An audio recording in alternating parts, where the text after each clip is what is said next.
Chronesthesia, your mental time machine.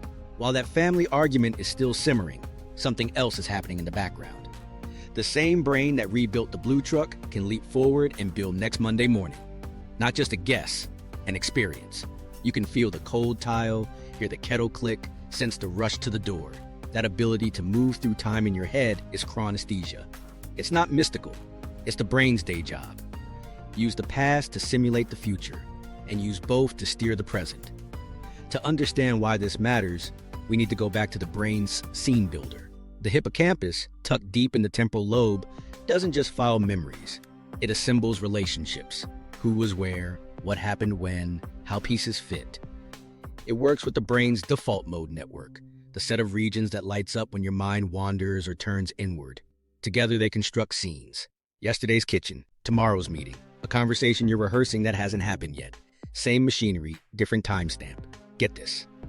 When researchers ask people to vividly recall a past event or imagine a future one, overlapping regions come online. Your brain reactivates sensory areas that once processed the smell of coffee or the color of dawn, then recombines those elements into something new. That's the quiet miracle. Creativity runs on memory. You don't invent from emptiness, you remix. The default mode network spins options. Control regions weigh them. The hippocampus threads them into a coherent slice of experience you can mentally walk through. Now remember, the payoff isn't the scene itself. It's what the scene lets you do. You can pre-feel outcomes and choose better paths. Athletes rehearse plays in their heads. Parents preview a hard talk and soften the edges. A surgeon runs a procedure mentally, adjusting steps before touching a scalpel. Chronesthesia lets you run simulations cheaply. The risk sits right beside it.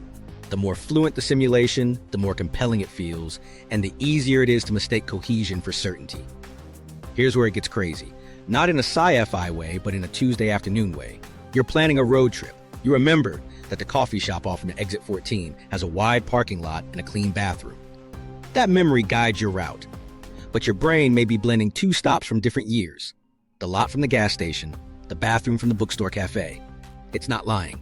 It's optimizing. You need actionable gist, easy parking, quick stop, and the system delivers a plan built from plausible parts. If the plan works, you never notice the splice.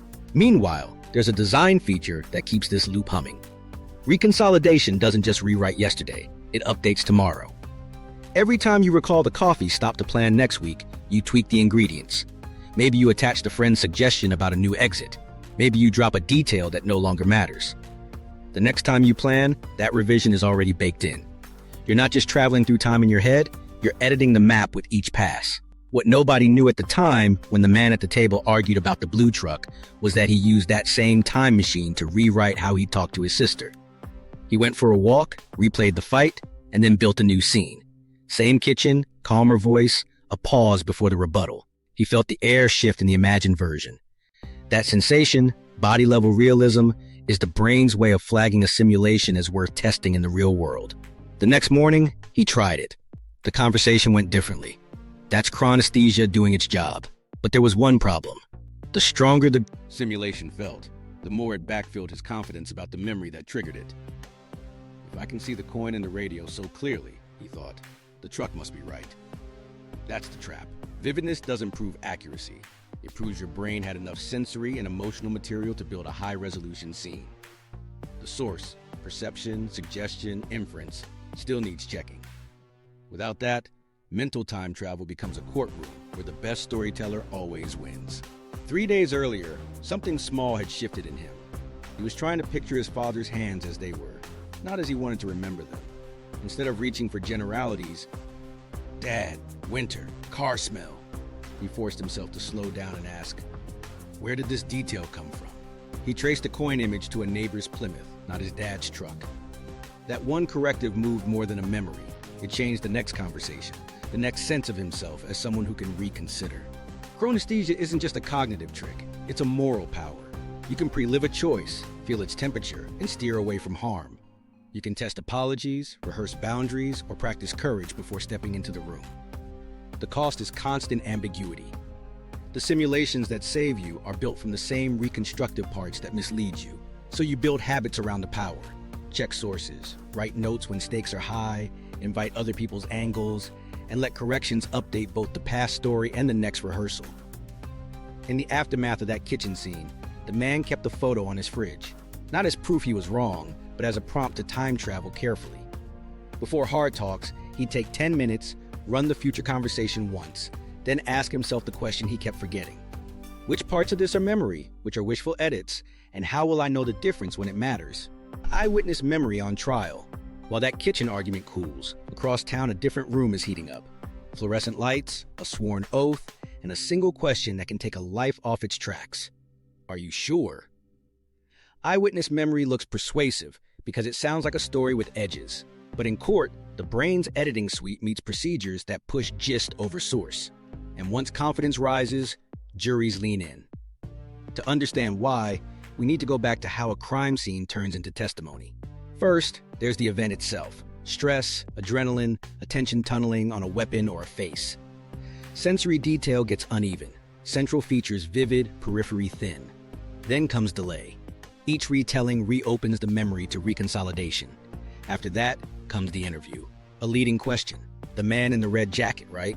Offers a detail that fits the gist. If it's accepted, the edit is saved. By lineup time, the witness can see the jacket. Meanwhile, something else is happening in the background. People talk, news runs. Another witness shares a confident detail at the station. In a waiting room or a car ride home, stories start to harmonize.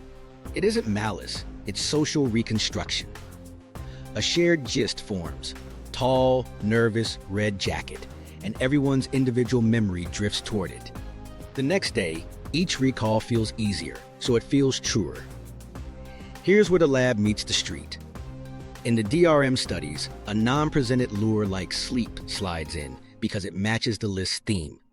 In Eyewitnesses, a non-seen element, red jacket, a beard, a particular car, can do the same if it fits the crime's gist. Source monitoring must catch the substitution. Did I see it or did I hear it? Under stress and suggestion, that filter fails. Confidence rises because the story is fluent, not because the details are verified. Consider a micro-story that changed a life. A teenager stands under a street lamp. A witness later swears she saw the suspect's profile reflected in a store window as he turned. That reflection is sticky, specific, cinematic, a DMN-ready anchor. In the weeks before trial, she retells it. The reflection scene gains texture on each pass. Rain on the glass, a neon flicker. At trial, she's certain. The defense points out the angle makes that reflection impossible from her position. The jury hears impossible, but feels the reflection. What nobody in that courtroom knew at the time was that confidence can grow as accuracy drifts. When investigators interview witnesses repeatedly with subtle cues, memory becomes a moving target that appears to stabilize. The witness learns which answers meet social and authority expectations. Confidence calibrates to feedback, not to truth. Without guardrails, we reward fluency. There are guardrails. Double-blind lineups mean the officer doesn't know who the suspect is, so they can't steer. Fillers that match the description prevent one face from popping. Clear instructions. The culprit may not be here. Reduce the pressure to choose the best available face. Immediate confidence statements lock in how sure the witness felt at first sight before reinforcement. Each tweak protects source monitoring from being outsourced to suggestion. Meanwhile, procedures after identification matter. If you tell a witness, "Good job, you picked the suspect," you just edited their memory. The next time they recall the face, the certainty feels older, like it was there all along. In the aftermath, jurors see a confident witness and assume stability. What they're often seeing is reconsolidation with positive feedback baked in. Now remember the man with the blue truck. He wasn't lying. He had a coherent story that fit his gist. Eyewitnesses are the same. The key is to respect the person and doubt the process. Their conviction is a report on narrative fit and rehearsal, not on a mental videotape. Treat testimony like a living document, powerful, partial, and modifiable. There's another layer, group memory in the courtroom. Multiple witnesses confer without meaning to. A news clip shows a surveillance still. Now everyone remembers the hoodie. This is memory contagion. It spreads through shared gist and authority cues. To prevent it, witnesses must be kept separate and exposure to media controlled. Otherwise, the system ends up curating a collective edit that feels like fact. 3 days earlier in a different case, an officer asked, "How tall was he? About 6 feet?" That's a nudge disguised as help. The witness, uncertain, accepts the scaffold. Later, she recalls 6 feet, as if she measured it. In trial, the defense shows camera metadata that puts the suspect at 5'7". The witness, hearing the contradiction, experiences cognitive dissonance. Some update, others double down. The brain protects coherence first. So what do we do with a time machine that edits on recall? Build frictions that force provenance checks. Record interviews. Ask open-ended questions before specifics. Separate retrieval from validation. Let the witness tell, then test. Treat feedback like a contaminant. And when a witness is confident, ask when that confidence formed. Was it at the first lineup or after a confirming comment? In the end, eyewitness memory is a human miracle harnessed to a legal machine. It can guide and it can mislead with style. The fix isn't to throw it out, it's to design around how remembering actually works, because the cost of ignoring that is measured in lost years. Collective memory, how groups rewrite the past. While that courtroom wrestles with one person's certainty, entire communities are doing something similar in slow motion. Families, teams, cities, each one keeps a story about itself. And just like personal memory, the group story isn't a recording. It's an edit bay with a crowd crowded around the console. To understand how a group rewrites the past, we need to go back to the way gist operates socially. In a family, the gist might be, we're resilient, dad was strict but fair, or we always pulled together. In a company, it's, we're innovators, we never cut corners, or we serve the customer first. Those themes act like magnets. New details that fit get pulled in, messy contradictions get shaved down. Over time, the gist hardens into identity, and identity becomes an editing rule. Meanwhile, something else is happening at the table where stories are told. Conversations don't just share information, they synchronize memories. Psychologists call it memory conformity. In a group discussion, people adopt details they didn't personally witness because they fit the shared narrative. A cousin mentions a blue cooler at the 1998 reunion. A week later, everyone remembers, carrying it in. The cooler is the social version of the DRM lure. Never actually there, but perfectly on theme. Here's where it gets subtle. Each retelling is a reconsolidation point, not just for individuals, but for the group.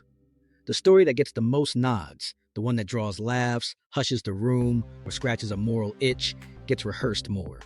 With rehearsal comes fluency, and with fluency comes confidence. Soon, the group's favorite version feels like the only version. Outsiders hear it and repeat it back. That echo locks the edit.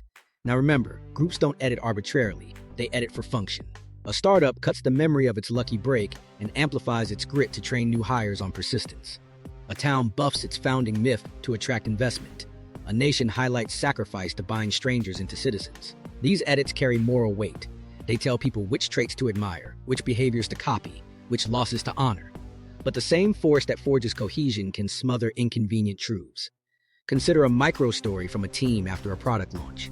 The official tale says, "We thrived under pressure."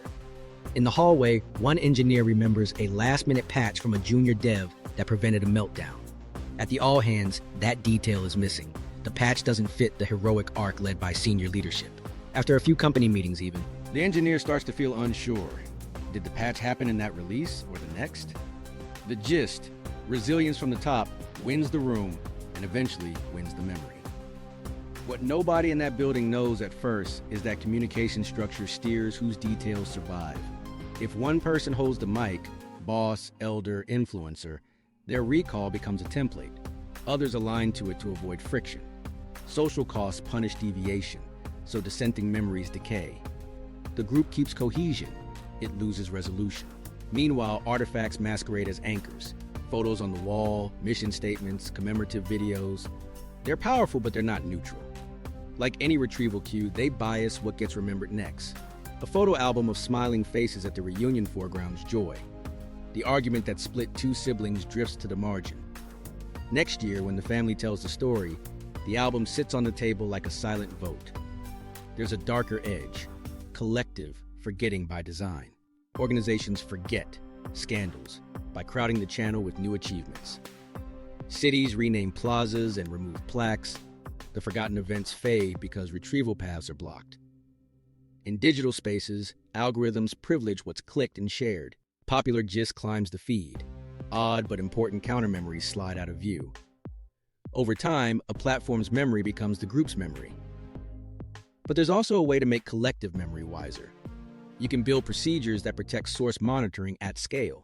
In teams, run after-action reviews that separate recollection from evaluation. First, gather individual accounts privately, then compare. Preserve dissenting details alongside the official narrative, not as footnotes, but as parallel truths to revisit when stakes are high. In families, invite rotating historians. Let different members tell the story, including quiet ones whose micro-stories change the arc. 3 days earlier, at that kitchen table, the sister proposed a small fix with big consequences. Write dates on photos, tag names, jot 3 sensory details on the back. What music was playing, what the air smelled like, who told the joke that broke the tension. They weren't trying to freeze the past, they were adding friction to the edit. Those notes wouldn't stop the group from finding meaning, but they'd slow the slide from meaning to myth. Now remember the man who corrected his coin detail. His update didn't just clean his own memory, it nudged the family's own memory. It nudged the family's... At the next dinner, when the truck came up, he told the neighbor's Plymouth story, then paused. "Let's keep both on the table," he said. The warmth of Dad's winter starts and the correction that keeps the story honest. The room adjusted around that duality. It wasn't as smooth, it was truer. Collective memory will always be a living document. The goal isn't to scrub it, it's to scaffold it. Build archives people can inspect, record who saw what and how they know, mark revisions as revisions, not as revelations, teach the group to love coherence, then to double-check it. That way, the story that binds you can also be the story that corrects you, before costly errors harden into identity. The 7 sins, predictable failures of memory. While that family starts adding dates to photos, the brain keeps using shortcuts that sometimes misfire in systematic ways. Psychologist Daniel Schachter called them the 7 sins of memory, not moral failings, but predictable trade-offs. Each sin is a feature with a cost. Walk through them and you'll see the edit suite's recurring glitches. Transience comes first, the slow fade of details over time. Verbatim traces thin, gist remains. That's why last year's lunch blurs while the idea, "we meet on Thursday," sticks. Transience keeps the system light, no need to store every frame, but it opens space for intruders. When the man's blue truck memory aged, the gist, "Dad, winter, gas smell," survived. The specific model year slipped, inviting the wrong vehicle to fill the gap. Transience is the brain pruning the archive, sometimes cutting too close to the bone. Then absent-mindedness, failures at the encoding and retrieval doorstep.